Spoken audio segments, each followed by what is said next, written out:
My customer's wife hated this shelf, but this is how I built it anyway. I spent 2 days building and installing this thing, the thinnest shelf I've ever made, and then I got this message from my customer. I'll show you the message in a bit, but first, here's how we even ended up here. We're going to be 88mm deep, 463mm across. The depth is going to be the depth of this here, which I think is about 25mm. A couple of months ago, I finished a bathroom renovation, which is actually for one of my favourite customers to date. And whilst there, they had a window which they had blocked up. And I suggested we tile the inside of the window and I could have built a bespoke tiled shelf for it. And they loved the idea of it, so I said I'd return once I'd built it. One of them's going to be a bottom tile with the factory edge there. And then we're going to have another factory edge that's going to come up against it. Both of these will be mitered. And then this is going to have to be all polished up and made to look nice, and it will slot in between those two tiles with a little bit of a gap in the middle, and it'll all be bound up by resin. Just for those of you that aren't familiar with what a mitered finish is, it's essentially cutting the back of the tile out at a 45-degree angle. And what this allows you to do is to push both of the faces of the tile really close together. And then what you do is you fill that with resin, and this leaves you with a really slick finish. It almost looks like the tile is just bending around the 90-degree corner.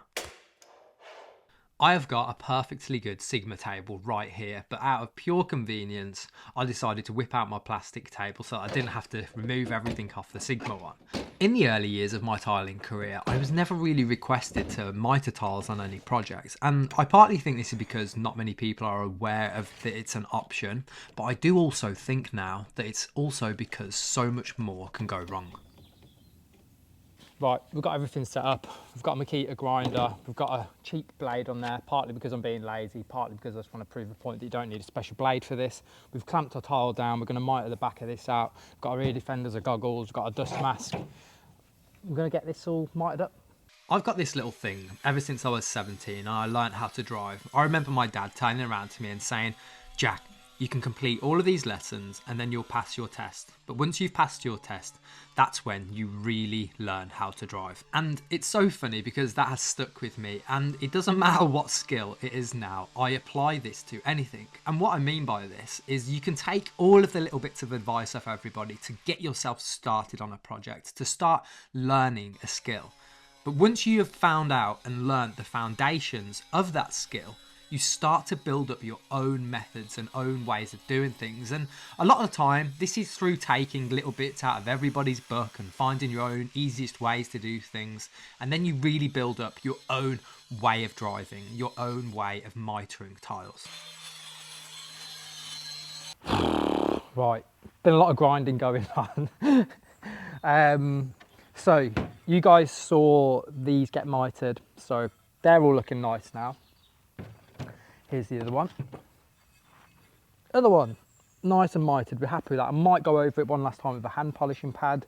Now, what I have just been doing is mitering this little sliver. It's the same process again.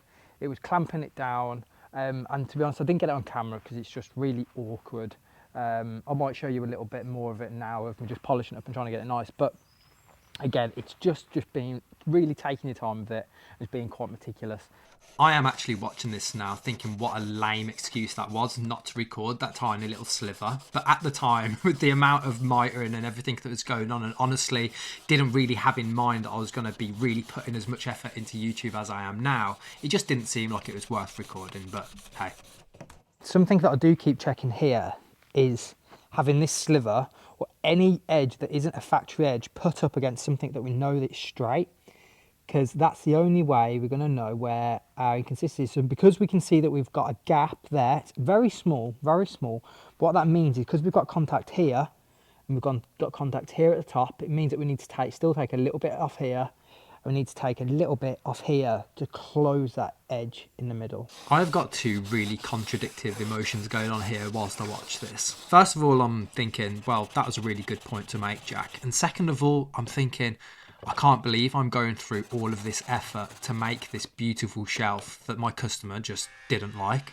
But anyway, after making sure both of the sides of the sliver were nice and flat, I ran back over it with a flat disc, which is essentially a blade with diamond crusted sandpaper on, just to file those miters and getting them nice and tight. I've got a couple of little packers, which we've popped underneath here for now. We've got our top and our bottom. And we've got our mitered edges at the front. And we've got a little sliver which fits in there. I'm sitting here now whilst editing this video, watching all of these clips, thinking to myself, why didn't she like this shelf? I'm not sure whether it's the size of it, how thin it was, whether the miters weren't good enough, whether I didn't silicone it up well enough. You're going to see all of those clips a little bit later on in this episode, but if you've spotted something up to this point, please let me know down below, because I still, to this day, I'm not sure why she didn't like it. Something else I'd be really interested in knowing, especially those of you that don't come from a tiling background, what aspect of the whole mitering process do you think is the most complicated part? Because a lot of the messages that I get indicates to me that people feel like the hardest part of mitering is the actual physical part of mitering the back of the tile out. I can completely understand this, because before I started practicing mitering projects, I thought exactly the same thing. But it turns out the hardest part, I think, isn't actually mitering it, it's doing the resin work. And I'm not talking about the resin work that you're seeing me do right here.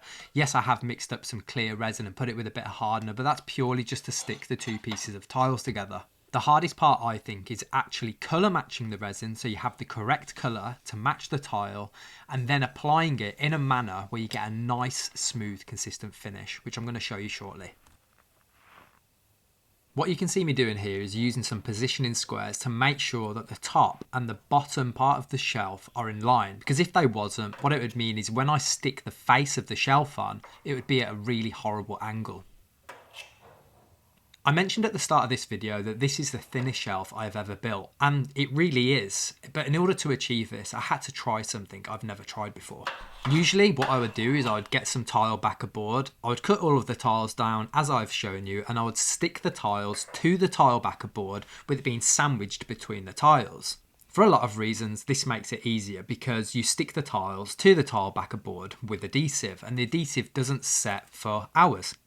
On this project, I wasn't looking for something to be easy. I was looking for something to be a quick turnaround, and I was also looking for it to be as thin as possible, so I had to take a risk. So instead, as I've shown you, I stuck the two pieces of tiles together with resin, with packers in between. And I'm going to put plenty of resin on. It's going to be way too much, but so we've got a bit of brown, and we've got a bit of beige, which we're going to pop straight in. So start mixing that up.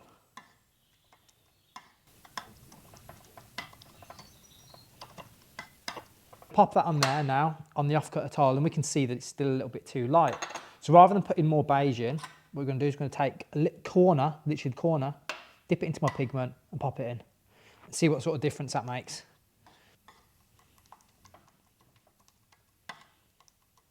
Mixing it up into this one side. So now we can see that's gone too dark, so we can put that over there, use that to mix it into here. Just thought I'd get a little bit of a side angle here so you can see. Hopefully, I know it's quite shadowy, but you can see that's a very similar colour now. We've done a couple of different test patches across the tile.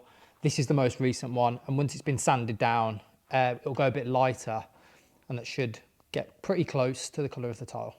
That tip right there is probably one of the best tips I've ever been given in terms of matching your colour for the tile. And I know it's a simple one, it's literally putting the resin that you have mixed onto the face of the tile and just seeing visually how close it is to the actual colour of the tile. I didn't think I'd be releasing all of the tricks of the trade in this video, but just before this clip you saw me rubbing something onto the face of the tile with a sponge. What I was doing is rubbing wax onto it, and the reason why is that resin is so strong, and once it dries, if you don't put something there to stop it from bonding to the face of the tile, it will bond to the face of the tile and you won't be able to take it off. Another safer option, but it's much more time consuming, is using frog tape. So you keep it just 1mm off the side of the joint and then you pull it off, which takes the excess resin off, and then you can just use a Stanley blade as I'm doing here.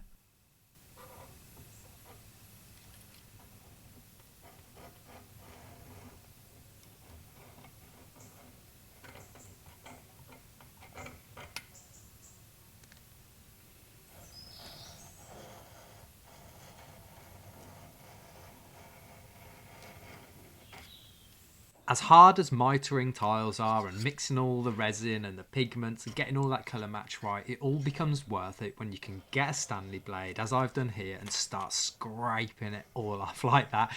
That is such a satisfying job, and then you really start to see how the shelf is going to look.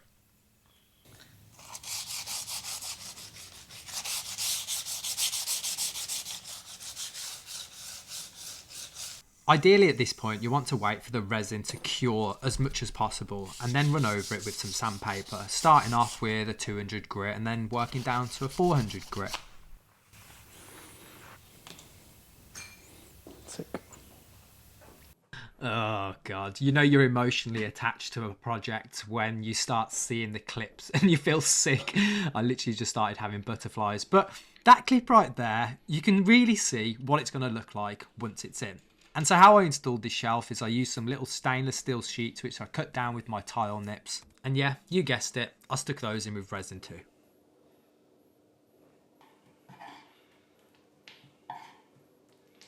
One of the most rewarding things about building a bespoke piece of furniture, whether it's a table or a shelf for a customer, is knowing that nobody else in the world has it. And this for most customers is a massive win. The idea that they have a shelf or a piece of furniture in their home that is completely unique to their bathroom is awesome. I feel like now's the right time to admit something that I haven't told you yet, and that's that when I suggested to my customer about building the shelf, he loved the idea, he really did, but his wife wasn't so keen on it. Honestly, this was the opportunity for me to sit there and go, okay, well, they don't think they like the idea of it, so I'm not going to bother. That would have meant that I wouldn't have spent 2 days building and installing it, and then a couple of days afterwards receiving a text message that my customer had to rip it out. The only problem with that is that I honestly think 9 times out of 10, the customer is going to love the shelf. So if I was to have the attitude of a customer being unsure about whether they'd like it or not, that means I would never take the risk of trying to build something that I'm not sure whether a customer's going to like. I have no blame for my customer's wife not liking the shelf. I mean, hey, she even told me before building it that she doesn't think she wants it there, and I was the one that took the risk. It's not her fault. Anyway, you have just watched the first episode of my new tiled furniture building series, and I'd love to know what you think about it. If you do have any questions, stick them down below. By the way, how cool are those tiled towel holders? Don't forget to like, follow and subscribe and share this video with somebody you think will enjoy it, and I'll see you on the next one.